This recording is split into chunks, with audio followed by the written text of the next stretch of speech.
Hampshire reached yet another semi-final as they defeated Derbyshire by 41 runs in a low-scoring contest in Derby to win their group and now face Glamorgan at the Ageas Bowl in the last 4 next month.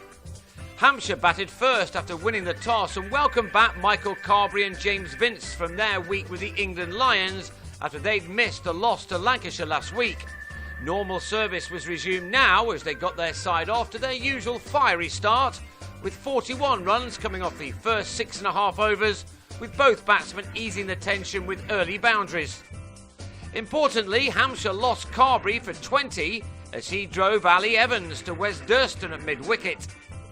Vince had made 40 of the 76 runs posted in the 15th over when he was also out, driving David Wainwright to Alex Hughes at long off.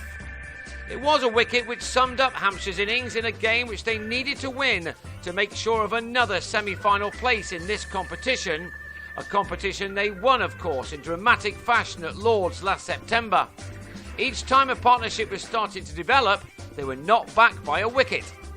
Jimmy Adams and Neil Mackenzie had taken the total to 120 after 22, only for the South African to be bowled by Wainwright on 16.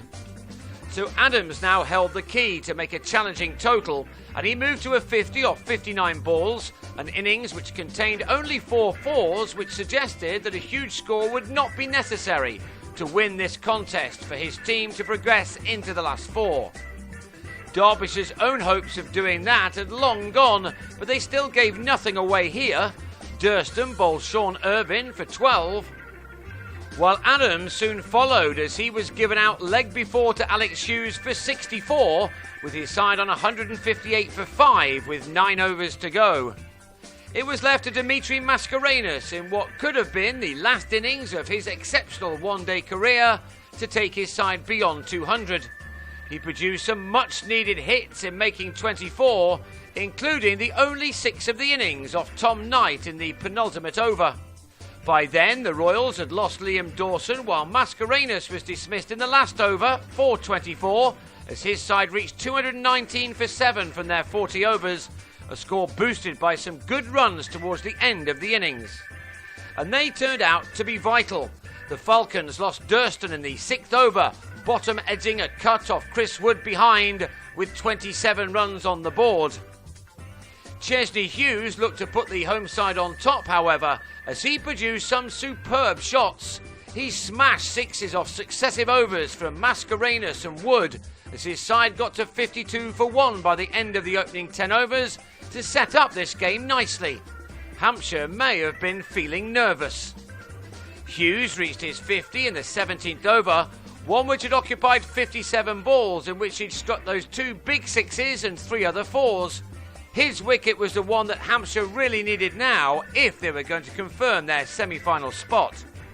Instead, Danny Briggs bowled Paul Borrington in that same over as the batsman went for 25 at 87 for 2. With another 35 being added in the next 6 overs, the home side were favourites and Hampshire were heading out until Hughes lobbed a catch back to Dawson after making 74 off 80 balls. It was the moment that turned this match. Next over, Billy Godleman was bowled by Carberry, whose inspired spell was to ultimately take his side through to the last 4. Before he struck again, Richard Johnson was run out by Mascarenhas as the former England all-rounder showed that he still got it in the field, even though he nears his retirement.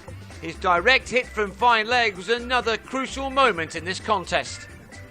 Carberry, who bowls without the need of a run-up, had Alex Hughes held by Irvine at mid-off, and he also claimed a 3rd wicket for his best ever one-day figures of 3 for 37 as Scott Elston top-edged a sweep off him to Briggs. 142 for 7 quickly became 145 for 8 when Tony Palladino edged Dawson to slip, and after a brief respite from the wickets, Wainwright was bowled for 23 by Wood, who then sent Hampshire into yet another semi-final by having Knight caught by Adams off the top edge. Wood finished with 3 for 23 as Derbyshire, at one point on 122 for 2 in the 23rd over, were all out for 178 in the 36th. That gave the Royals a victory by 41 runs to ensure that they won their group with a record better than any other team in the country. That gave them a home draw where they'll meet Glamorgan in early September. Another Lord's final and a last hurrah for Mascarenhas is still on the cards.